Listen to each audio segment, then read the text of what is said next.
Student, आज history से question लिया गया है जो काफ़ी इंपॉर्टेंट क्वेश्चन होंगे, जो एग्जाम में काफ़ी बार क्वेश्चन पूछे जाते हैं। ठीक है, हिस्ट्री जो वही क्वेश्चन लिया गया है जो काफ़ी इंपॉर्टेंट क्वेश्चन है, जो एग्जाम में बार बार क्वेश्चन पूछे जाते हैं।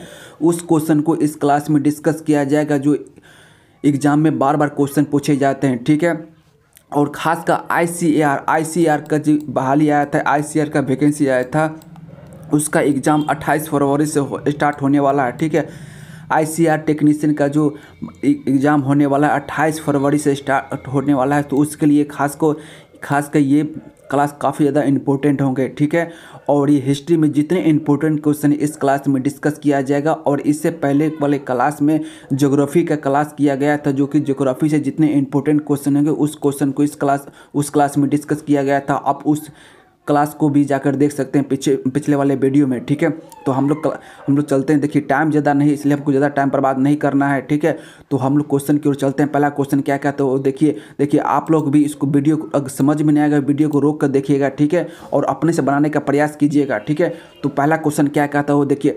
पहला क्वेश्चन है, भारत में खोजा गया सबसे पहला पुराना शहर था, बताइए। भारत में खोजा गया सबसे पहला पुराना शहर कौन था, बताइए।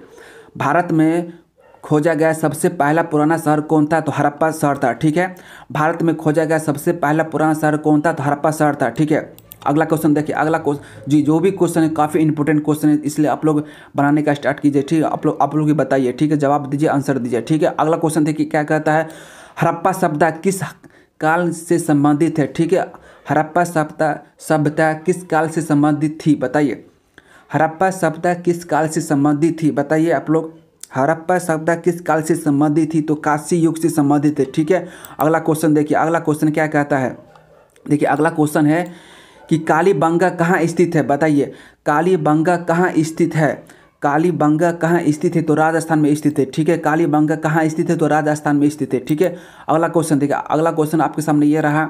अगला क्वेश्चन ये है कि सिंधु घाटी के लोगों को संबंध था, बताइए। सिंधु घाटी के लोगों का संबंध किससे था, बताइए। सिंधु घाटी के लोगों का संबंध किससे था, तो सुमेरिया से था। ठीक है, अगला क्वेश्चन देखिए। अगला क्वेश्चन क्या है, हम थोड़ा जल्दी क्वेश्चन कराएंगे स्टूडेंट, जो कि एग्जाम बहुत नज़दीक आने वाला है। ठीक है, अब क्वेश्चन बहुत ज़्यादा कराना है। देखिए अगला क्वेश्चन क्या कहता है, आर्य भारत में सर्वप्रथम कहाँ आए थे, बताइए। आर्य भारत में सर्वप्रथम कहाँ आए थे, बताइए। आर्य भारत में सर्वप्रथम कहाँ आए थे, बताइए। आर्य भारत में सर्वप्रथम कहाँ आए थे, तो पंजाब में आए थे। ठीक है, आर्य भारत में सर्वप्रथम पंजाब में आए थे। ठीक है, अगला क्वेश्चन देखिए। अगला क्वेश्चन देखिए, जो भी क्वेश्चन है काफ़ी इंपॉर्टेंट क्वेश्चन है। आप लोग को लग रहा होगा कि काफ़ी इंपॉर्टेंट क्वेश्चन है। देखिए पढ़िएगा तब समझ में आएगा कि कितना इंपॉर्टेंट क्वेश्चन है। ठीक है, अगला क्वेश्चन देखिए क्या कहता है, सबसे पुराना वेद कौन सा है, बताइए। सबसे पुराना वेद कौन सा है, बताइए। सबसे पुराना वेद कौन सा है, तो ऋग्वेद है। ठीक है, ऋग्वेद सबसे पुराना वेद है। ठीक है, ऋग्वेद चारों वेद में सबसे बड़ा वेद ऋग्वेद है। ठीक है, ये भी समझ जाइए। इसमें थोड़ा इंपॉर्टेंट क्वेश्चन ये होगा कि ऋग्वेद सबसे पुराना वेद ऋग्वेद ही है। ठीक है, और सबसे बड़ा वेद भी ऋग्वेद है। ठीक है, और अथर्ववेद में क्या लिखा गया है, बताइए। अथर्ववेद में जादू टोना का जिक्र किया गया है, और सामवेद में क्या चीज़ का जिक्र किया है, तो संगीत का जिक्र किया गया है। ठीक है, और थोड़ा एक चीज़ और इम्पोर्टेंट समझ लीजिए कि वेद से संबंधित कुछ क्वेश्चन पूछे जाते हैं। 10 मंडल होते हैं। ठीक है, 10 मंडल होते हैं। ठीक है, और 108 सुस्त होते हैं। ठीक है, 108 क्या होते हैं, सुस्त होते हैं। ठीक है, और 3 मंडल होते हैं। तीन मंडल में गायत्री मंत्र दिया गया है। ठीक है, 3 मंडल में गायत्री मंडल दिया गया है, जो कि 3 मंडल में गायत्री मंडल दिया गया है। ठीक है, और इसमें कहा जाता है कि 10 राजाओं में लड़ाई हुआ था, और जिसमें से एक राजा जीता था। ठीक है, एक राजा जीता था, उसका नाम भरत था, और उसी के नाम से मेरा देश का नाम भारत पड़ा। ठीक है, ऐसा माना जाता है। ठीक है, देखिए अगला क्वेश्चन क्या कहता है वो देखिए। अगला जो भी क्वेश्चन काफ़ी इंपॉर्टेंट क्वेश्चन है, तो हम जल्दी कराने का प्रयास कर रहे हैं। ठीक है, तो देखिए अगला क्वेश्चन क्या कहता है, आरंभिक वैदिक साहित्य में सर्वाधिक वर्णित नदी कौन है, बताइए। आरंभिक वैदिक साहित्य में सबसे ज़्यादा बार कौन नदी का वर्णन किया गया है, ये बताइए। तो सिंधु नदी का वर्णन किया गया है। ठीक है, किस नदी का वर्णन किया गया है, तो सिंधु नदी का वर्णन किया गया है। ठीक है, अगला क्वेश्चन देखिए क्या कहता है। अगला क्वेश्चन आपके सामने ये रहा, बताइए। अगला क्वेश्चन है, उपनिषद पुस्तक क्या है, बताइए। उपनिषद पुस्तक में क्या दर्शाया गया है, तो क्या चीज़ का जिक्र किया गया है, बताइए। तो दर्शन पर जिक्र किया गया है, ठीक है। किस पर किया गया है? तो दर्शन पर किया गया है, ठीक है। उपनिषद पुस्तक दर्शन पर जिक्र किया गया है, ठीक है। अगला क्वेश्चन बताइए, अगला क्वेश्चन क्या है? देखिए अगला क्वेश्चन क्या है कि बुद्ध को ज्ञान की प्राप्ति कहाँ हुई थी? बताइए बुद्ध को ज्ञान की प्राप्ति कहाँ होती? सारे इंपॉर्टेंट क्वेश्चन है, ठीक है। आप लोग अच्छी तरह से समझिए, ठीक है। बुद्ध को ज्ञान की प्राप्ति कहाँ हुई थी? बताइए बुद्ध को ज्ञान की प्राप्ति कहाँ होती थी? बोध गया में होती, ठीक है। अगला क्वेश्चन देखिए, अगला क्वेश्चन क्या है? देखिए अगला क्वेश्चन है कि निम्नलिखित स्थानों में से किस स्थान पर महावीर का महानिर्वाण हुआ था? बताइए क्या होगा आंसर? निम्नलिखित स्थानों में से किस स्थान पर महावीर का निर्माण हुआ था? बताइए कहाँ पर हुआ था? बताइए महावीर का निर्माण कहाँ पर हुआ था? किस स्थान पर हुआ था? बताइए। तो पावापुरी में हुआ था, ठीक है। कहाँ हुआ था? पावापुरी में हुआ था। देखिए अगला क्वेश्चन, देखिए अगला क्वेश्चन क्या कहता है वो देखिए कि जैन धर्म में पूर्ण ज्ञान के लिए क्या शब्द है? बताइए जैन धर्म में पूर्ण ज्ञान के लिए क्या शब्द है? बताइए जैन धर्म में पूर्ण ज्ञान के लिए क्या शब्द है? तो कैवल्य शब्द है, ठीक है। जैन धर्म में पूर्ण ज्ञान के लिए क्या शब्द है? कैवल्य शब्द है, ठीक है। देखिए अगला क्वेश्चन क्या है वो देखिए, ठीक है। देखिए अगला सारे क्वेश्चन इंपॉर्टेंट है, ठीक है। अगला आप लोग पढ़ाई कर रहे होंगे तो आपको समझ में आता होगा कि कितना इंपॉर्टेंट क्वेश्चन हम बता रहे हैं, ठीक है। देखिए अगला क्वेश्चन क्या कहता है कि निम्नलिखित में से कौन सा एक त्रिपिटक का अंग नहीं है? बताइए कौन सा एक त्रिपिटक का अंग नहीं है? बताइए। तो ये जातक त्रिपिटक का अंग नहीं है, बाकी सब विनय भी है, ठीक है। अभिधम भी है, सत्तु भी, ठीक है। ये नहीं है, ठीक है। तो आंसर को होगा ए होगा, ठीक है। आंसर क्या होगा? ए होगा, जातक होगा, ठीक है। जातक त्रिपिटक का अंग नहीं है, ठीक है। अगला क्वेश्चन देखिए क्या कहता है आप, अगला क्वेश्चन ये रहा आपके सामने, ठीक है। अगला क्वेश्चन देखिए क्या कहता है? झेलम नदी के किनारे प्रसिद्ध वित्सता का युद्ध किन किन शासकों के बीच लड़ा गया था? बताइए झेलम नदी के किनारे प्रसिद्ध वित्सता का युद्ध किन किन शासकों के बीच लड़ा गया था? बताइए कौन होगा आंसर? बताइए। तो पोरस और सिकंदर के बीच लड़ा गया था, ठीक है। पोरस और सिकंदर के बीच झेलम नदी के किनारे वित्सता का युद्ध लड़ा गया था, ठीक है। अगला क्वेश्चन देखिए, अगला क्वेश्चन क्या कहता है? देखिए सारे क्वेश्चन इंपॉर्टेंट है, आप लोग देखिए अच्छी तरह से इसको देखिए ताकि आपको आने वाला एग्जाम में काफ़ी मदद मिल सके, ठीक है। अगला क्वेश्चन क्या कहता है? भारत में सिकंदर की सफलता का कारण क्या था? बताइए भारत में सिकंदर की सफलता का कारण क्या था? बताइए भारत में सिकंदर की सफलता के कारण क्या था? बताइए। भारत में सिकंदर की सफलता के कारण भारत में कोई केंद्रीय शक्ति नहीं था, ठीक है। इसके कारण सिकंदर बार बार लड़ाई करने में जीत जाया करता था, युद्ध करने में जीत जाया करता था, ठीक है। किसके कारण? भारत में कोई केंद्रीय शक्ति नहीं था, भारत में कई राजा थी जो छोटे छोटे टुकड़े में बटे हुए थे, इसके कारण वो हार जाया करते थे सिकंदर से, ठीक है। इसी कारण सिकंदर ने हर राजाओं पर जीत लिया करता था, ठीक है। भारत में सिकंदर की सफलता के कारण क्या था? तो भारत में कोई केंद्रीय शक्ति नहीं था, ठीक है। देखिए अगला क्वेश्चन क्या था वो देखिए, सारे क्वेश्चन इंपॉर्टेंट है, ठीक है। अगला क्वेश्चन कहता है निम्न में से किस स्थान पर सिकंदर की मृत्यु हुई थी? बताइए सिकंदर की मृत्यु कहाँ हुई थी? सिकंदर की मृत्यु कहाँ हुई थी? बताइए सिकंदर की मृत्यु कहाँ हुई थी? बताइए बेबीलोन में हुई थी, ठीक है। कहाँ हुई थी? बेबीलोन में सिकंदर की मृत्यु हुई थी, ठीक है। बेबीलोन स्थान पर सिकंदर की मृत्यु हुई थी। देखिए अगला क्वेश्चन क्या कहता है? अगला क्वेश्चन है आपके सामने ये रहा अगला क्वेश्चन, ठीक है।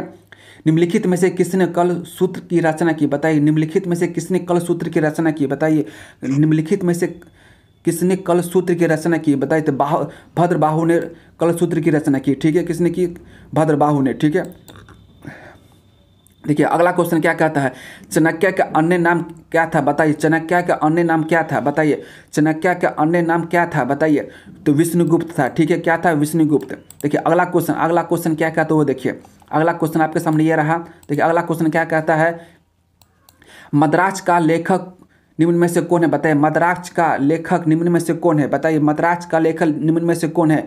तो विशाखादत्त है, ठीक है। अगला क्वेश्चन ये रहा, अगला क्वेश्चन है अशोक के शिलालेखों के सर्वप्रथम किसने पढ़ा था? बताइए अशोक के शिलालेखों को सर्वप्रथम किसने पढ़ा था? बताइए अशोक के शिलालेखों को सर्वप्रथम किसने पढ़ा था? बताइए तो जेम्स प्रिसेप ने पढ़ा था, ठीक है। किसने पढ़ा था? जेम्स प्रिसेप ने पढ़ा था, ठीक है। अशोक के शिलालेख को जेम्स प्रिसेप ने सबसे पहले पढ़ा था, ठीक है। देखिए अगला क्वेश्चन आपके सामने यह रहा, ठीक है।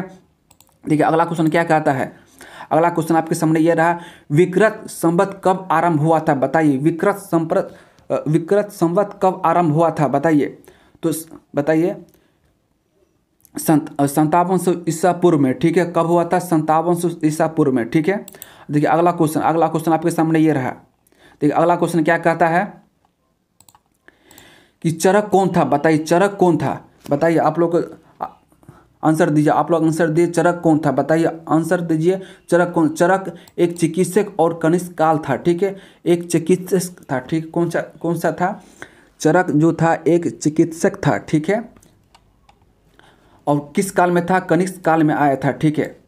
अगला क्वेश्चन आपके सामने ये रहा, देखिए अगला क्वेश्चन है चीनी यात्री पोहान निम्नलिखित के शासन काल में भारत आया था, बताइए चीनी यात्री किसके शासन काल में भारत आया था, बताइए। अगला क्वेश्चन आपके सामने ये रहा कि चीनी यात्री पोहान किसके शासन काल में भारत आया था, बताइए। तो चंद्रगुप्त द्वितीय के काल में आया था, किसके काल में आया था, चंद्रगुप्त द्वितीय के काल में चीनी यात्री पोहान आया था, ठीक है। चीनी यात्री पोहान चंद्र द्वितीय शासन काल में भारत आया था, ठीक है। अगला क्वेश्चन देखिए क्या कहता है, अगला क्वेश्चन आपके सामने ये रहा, देखिए अगला क्वेश्चन कहता है निम्न में से किसने नालंदा विश्वविद्यालय का भ्रमण और वहां अध्ययन किया, बताइए। अगला क्वेश्चन ये रहा आपके सामने कि निम्नलिखित में से किसने नालंदा विश्वविद्यालय का भ्रमण और वहां अध्ययन किया, बताइए। नालंदा विश्वविद्यालय का भ्रमण और अध्ययन किया वहां पर, बताइए कौन था, बताइए। हेनसांग था, ठीक है, कौन था, हेनसांग था, ठीक है। अगला क्वेश्चन देखिए, अगला क्वेश्चन क्या कहता है, अगला क्वेश्चन आपके सामने ये रहा, खगोल शास्त्र में गुप्त काल में सबसे प्रसिद्ध नाम क्या है, बताइए। खगोल शास्त्र में गुप्त काल में सबसे प्रसिद्ध नाम बताइए, क्या कौन होगा, जवाब दीजिए, आंसर दीजिए आप लोग। खगोल शास्त्र में गुप्त काल में सबसे प्रसिद्ध नाम कौन है, आर्यभट्ट, ठीक है, आर्यभट्ट।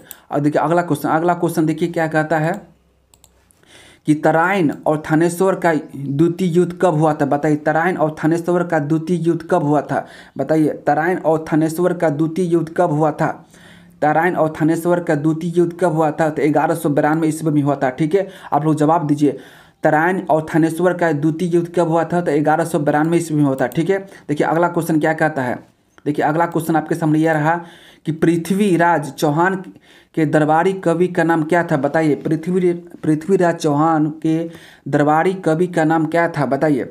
पृथ्वीराज चौहान के दरबारी कवि का नाम क्या था, तो चंद बरदाई था, ठीक है, चंद बरदाई था, ठीक है। पृथ्वीराज चौहान के दरबारी का नाम था चंद बरदाई था, ठीक है। अगला क्वेश्चन देखिए आपके सामने, अगला क्वेश्चन ये रहा, बताइए इसका आंसर क्या होगा, इसका आंसर दीजिए कुतुब मीनार, ठीक है। कुतुब मीनार जो है, कुतुब मीनार का नाम किसके सूफी संत के नाम रखा गया, बताइए। कुतुब मीनार का नाम किसके सूफी संत के नाम पर रखा गया, बताइए। कुतुब मीनार का नाम किस सूफी संत के नाम पर रखा गया, बताइए क्या होगा, तो कुतुबुद्दीन बख्तियार काकी के नाम पर रखा गया, ठीक है। किसके नाम पर रखा गया, कुतुबुद्दीन बख्तियार काकी के नाम पर रखा गया, ठीक है, कुतुबुद्दीन का नाम, ठीक है। देखिए अगला क्वेश्चन देखिए क्या कहता है, अगला क्वेश्चन आपके सामने ये रहा, अगला क्वेश्चन आपके सामने ये रहा कि राजा को अपनी प्रजा से मुक्ति मिली, ठीक है, राजा को अपनी प्रजा से मुक्ति मिली और प्रजा को अपनी राजा से किसके निधन पर बादुयूनी ने इस प्रकार की टिप्पणी कही थी, बताइए। कौन कहा था, बताइए, किसके, बताइए इसका आंसर बताइए। राजा को अपनी प्रजा से मुक्ति मिली और प्रजा को अपनी राजा से किसके निधन पर बादायूनी ने इस प्रकार की टिप्पणी कही थी, बताइए। इसका आंसर दीजिए, इसका ये मोहम्मद बिन तुगलक थी, मोहम्मद बिन तुगलक आंसर होगा, ठीक है। देखिए अगला क्वेश्चन देखिए क्या कहता है, अगला क्वेश्चन आपके सामने यह रहा कि निम्नलिखित में से किस भक्ति संत ने अपने संदेश को प्रचार के लिए सबसे पहले हिंदी का प्रयोग किया, बताइए। हिंदी भाषा का सबसे पहले भक्ति संत कौन थे जो प्रचार में इस्तेमाल किए थे, बताइए। निम्नलिखित में से किस भक्ति संत ने अपने संदेश को प्रचार के लिए सबसे पहले हिंदी का प्रयोग किया, बताइए। इसका आंसर कौन होगा, तो रामानंद संत थे जो सबसे पहले हिंदी भाषा का प्रयोग किए संदेश देने में, ठीक है, संदेश प्रचार करने में सबसे पहले हिंदी भाषा का प्रयोग किए, ठीक है। अगला क्वेश्चन देखिए, अगला क्वेश्चन क्या कहता है आपके सामने, अगला क्वेश्चन ये रहा आपका कि चैतन्य महाप्रभु किस संप्रदाय से संबंधित है, बताइए। चैतन्य महाप्रभु किस संप्रदाय से संबंधित है, बताइए। इसका आंसर बताइए, चैतन्य महाप्रभु किस संप्रदाय से संबंध है बताइए? तो वैष्णव से संबंध है, ठीक है, वैष्णव से, ठीक है। अगला क्वेश्चन ये रहा आपके सामने, भारत में चिश्तिया सूफी संत के स्थापित कौन किया था बताइए? भारत में चिश्तिया सूफी संत का स्थापित कौन किया था बताइए? इसका आंसर बताइए। इसका आंसर होगा ख्वाजा मुइनुद्दीन ने किया था। कौन किया था? ख्वाजा मुइनुद्दीन ने किया था, ठीक है।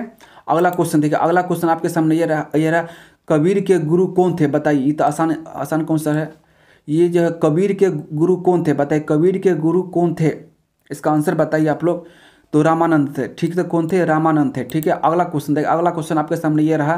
देखिए अगला क्वेश्चन ये रहा आपके सामने कि निम्नलिखित में से किस युद्ध में एक पक्ष द्वारा प्रथम बार तोपों का उपयोग किया गया था बताइए? किस युद्ध में तोपों का उपयोग प्रथम बार किया गया था, ये बताइए। देखिए जवाब दीजिए इसका। किस युद्ध में एक पक्ष द्वारा प्रथम बार तोपों का उपयोग किया गया था बताइए? इसका आंसर बताइए आप लोग। जो पानीपत के प्रथम युद्ध में तोपों को प्रथम बार इस्तेमाल किया गया था, ठीक है। पानीपत के प्रथम युद्ध में तोपों को प्रथम बार इस्तेमाल किया गया था, ठीक है। अगला क्वेश्चन देखिए, अगला क्वेश्चन आपके सामने ये रहा। देखिए अगला क्वेश्चन आपके सामने ये रहा कि मुगल काल में सेना का प्रधान निम्न में से कौन था बताइए? मुगल काल में सेना का प्रधान निम्न में से कौन था बताइए? इसका आंसर बताइए। इसका आंसर बताइए। मुगल काल में सेना का प्रधान निम्न में से कौन था बताइए? इसका आंसर मीर बख्शी था, ठीक है। कौन था? मीर बख्शी था। देखिए अगला क्वेश्चन आपके सामने ये रहा। देखिए अगला क्वेश्चन है शेरशाह सूरी का मकबरा स्थित है बताइए? शेरशाह सूरी का मकबरा कहाँ स्थित है बताइए? शेरशाह सूरी का मकबरा कहाँ स्थित है? तो सासाराम में स्थित है, ठीक है। अगला क्वेश्चन आपके सामने ये रहा। देखिए अगला क्वेश्चन आपके सामने ये रहा कि हुमायूं एवं शेरशाह के बीच चौसा का युद्ध कब हुआ था बताइए? हुमायूं और शेरशाह के बीच चौसा का युद्ध कब हुआ था? हुमायूं और शेरशाह के बीच चौसा का युद्ध कब हुआ था बताइए? इसका आंसर जवाब दिए। तो 1539 ईस्वी में हुमायूं और शेरशाह के बीच युद्ध हुआ था, ठीक है, जिसका नाम चौसा का युद्ध रखा गया, ठीक है। अगला क्वेश्चन ये रहा आपके सामने। देखिए अगला क्वेश्चन क्या कहता है? अंग्रेजों ने अपनी प्रथम फैक्ट्री कहाँ पर स्थापित की थी बताइए? अंग्रेजों ने अपनी प्रथम फैक्ट्री कहाँ स्थापित किया था बताइए? अंग्रेजों ने अपनी प्रथम फैक्ट्री कहाँ स्थापित किया था बताइए? तो मछलीपट्टनम में, ठीक है। अगला क्वेश्चन आपके सामने ये रहा। देखिए इसका जवाब दीजिए। रैयतवाड़ी प्रथा प्रारंभ की थी बताइए? रैयतवाड़ी प्रथा कौन प्रारंभ किया था बताइए? इसका आंसर जवाब दीजिए, ठीक है। टॉमस मुनरो ने, ठीक है। किसने? टॉमस मुनरो ने, ठीक है। अगला क्वेश्चन आपके सामने ये रहा। इसका जवाब दीजिए कि सहायक संधि के सिद्धांत का किसके संबंध है बताइए? सहायक संधि के सिद्धांत का किससे संबंध है बताइए? इसका आंसर जवाब दीजिए। इस क्वेश्चन का जवाब दीजिए। सहायक संधि के सिद्धांत का किससे संबंध है बताइए? इसका आंसर जवाब दीजिए। तो लॉर्ड वेलजली से संबंध है, ठीक है। लॉर्ड वेलजली से संबंध है, ठीक है। अगला क्वेश्चन आपके सामने ये रहा कि टीपू सुल्तान की राजधानी थी बताइए? टीपू सुल्तान की राजधानी कहाँ थी बताइए? टीपू सुल्तान की राजधानी कहाँ थी? तो श्रीरंगम में थी, ठीक। कहाँ थी? श्रीरंगम में। देखिए अगला क्वेश्चन आपके सामने ये रहा। इसको बताइए। भारत में अंग्रेजों के समय में प्रथम जनगणना कब हुई थी बताइए? किसके काल में हुई थी बताइए? भारत में अंग्रेजों के समय में प्रथम जनगणना किसके काल में हुई थी बताइए? इसका आंसर का जवाब दीजिए। भारत में अंग्रेजों के समय में प्रथम जनगणना किसके काल में हुई थी? तो लॉर्ड मेयो के काल में हुई थी। किसके काल में हुई थी? लॉर्ड मेयो के काल में प्रथम जनगणना हुई थी भारत की, ठीक है। अगला क्वेश्चन देखिए आपके सामने ये रहा। अगला क्वेश्चन देखिए। अगला क्वेश्चन क्या कहता है? पढ़िए और समझिए इसको, ठीक है। भारत में प्रथम रेल लाइन का निर्माण हुआ था, कब हुआ था बताइए? किसके बीच हुआ था बताइए? भारत में प्रथम रेल लाइन का निर्माण किसके बीच हुआ था बताइए? काफ़ी बार क्वेश्चन पूछा जा चुका एग्जाम में, ठीक है। भारत में प्रथम रेल लाइन का निर्माण कब हुआ था और कहाँ हुआ था बताइए? बम्बई से थाने के बीच हुआ था। कहाँ हुआ था? बम्बई और थाने के बीच में हुआ था। प्रथम बार रेल लाइन का निर्माण बम्बई और थाने के बीच हुआ था, ठीक है। अगला क्वेश्चन आपके सामने ये रहा, ठीक है। अगला क्वेश्चन आपके सामने ये रहा। इसको बताइए, है ना। ब्रिटिश काल में दिल्ली से पहले भारत की राजधानी कहाँ थी बताइए? जवाब दीजिए इसका। ब्रिटिश काल में दिल्ली में ब्रिटिश काल में दिल्ली से पहले भारत की राजधानी कहाँ थी? तो कोलकाता में थी, ठीक है। कहाँ थी? कोलकाता में थी, ठीक है। देखिए अगला क्वेश्चन आपके सामने ये रहा। अगला क्वेश्चन ये है, सती प्रथा का अंत करने तथा ठगी को समाप्त करने का श्रेय किसको जाता है? बताइए, इसका जवाब दीजिए आप। सती प्रथा का अंत करने तथा ठगी को समाप्त करने का श्रेय किसको जाता है? तो लॉर्ड विलियम बेंटिक को जाता है, ठीक है। लॉर्ड विलियम बेंटिक को सती प्रथा का अंत किए थे, ठीक है। अगला क्वेश्चन आपके सामने ये रहा, इसका जवाब दीजिए, ठीक है। देखिए ये सारे क्वेश्चन इंपॉर्टेंट, इसको आप अच्छी तरह से प्रयास कीजिए बनाने का, ठीक है। भारत में राष्ट्रीय कांग्रेस के सर्वप्रथम मुस्लिम अध्यक्ष कौन थी? बताइए। भारत में राष्ट्रीय कांग्रेस के सर्वप्रथम मुस्लिम अध्यक्ष कौन थी? बताइए। इसका आंसर का जवाब, क्वेश्चन का जवाब दीजिए। इसका क्वेश्चन का जवाब दीजिए कि भारतीय राष्ट्रीय कांग्रेस के सर्वप्रथम मुस्लिम अध्यक्ष कौन थी? बताइए। बदरुद्दीन तैयब जी थी, ठीक है। कौन थी? बदरुद्दीन तैयब जी थी, ठीक है। अगला क्वेश्चन आपके सामने ये रहा। देखिए अगला क्वेश्चन ये है आपके सामने कि दक्षिण अफ्रीका से लौटने के बाद गांधी जी ने प्रथम सफल सत्याग्रह आरंभ किया। बताइए। दक्षिण अफ्रीका से लौटने के बाद गांधी जी ने प्रथम सफल सत्याग्रह आरंभ कहाँ किया था? बताइए। इसका जवाब दिए चंपारण में। कहाँ था? चंपारण में, ठीक है। दक्षिण अफ्रीका से लौटने के पश्चात गांधी जी ने प्रथम सफल सत्याग्रह चंपारण में आरंभ किए थे, ठीक है। अगला क्वेश्चन आपके सामने ये रहा, ठीक है। अगला क्वेश्चन देखिए क्या कहता है कि 1943 ईस्वी में आज़ाद हिंद फौज INA अस्तित्व में आया था। कहाँ आया था? बताइए। 1943 में आज़ाद हिंद फौज का अस्तित्व कहाँ आया था? बताइए। इसका जवाब दिए सिंगापुर में, ठीक है। कहाँ? सिंगापुर में। देखिए अगला क्वेश्चन आपके सामने ये रहा। गदर पार्टी का नेता कौन था? बताइए। गदर पार्टी का नेता कौन था? जवाब दीजिए, आंसर दीजिए इसका। गदर पार्टी का नेता कौन था? बताइए। गदर पार्टी का नेता कौन था? गदर पार्टी का नेता कौन था? तो लाला हरदयाल था, ठीक है। गदर पार्टी का नेता लाला हरदयाल था, ठीक है। अगला क्वेश्चन आपके सामने ये रहा, ठीक है। अखिल भारतीय राष्ट्रीय कांग्रेस की प्रथम महिला अध्यक्ष बताइए। अखिल भारतीय राष्ट्रीय कांग्रेस के प्रथम महिला अध्यक्ष बताइए। कौन थी? एनी बेसेंट थी, ठीक है। एनी बेसेंट भारतीय राष्ट्रीय कांग्रेस की प्रथम अध्यक्ष थी, ठीक है। और ये जब ठीक है। और भारत की महिला की जाए तो सरोजिनी नायडू जो है भारत की प्रथम महिला राष्ट्रीय कांग्रेस अध्यक्ष थी, ठीक है। ये आंसर सी होगा, एनी बेसेंट थी। प्रथम महिला अध्यक्ष एनी बेसेंट थी, ठीक है।